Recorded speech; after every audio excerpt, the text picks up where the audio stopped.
Всем привет, с вами Макс и Саня. Сегодня мы нашли такую находку, как такая гильза. Вот типа фонарного столба. Гильза от фонарного столба. Значит, договариваюсь. Берем ножик. Уберите камеру. И камеру. Свет. Смотрите.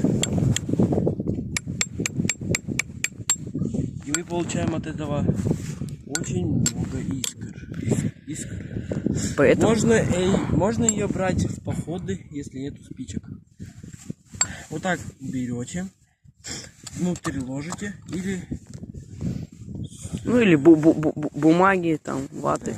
Да. Что-нибудь сухое ложите, либо траву. И берем, типа, на примере. Или вот так вот.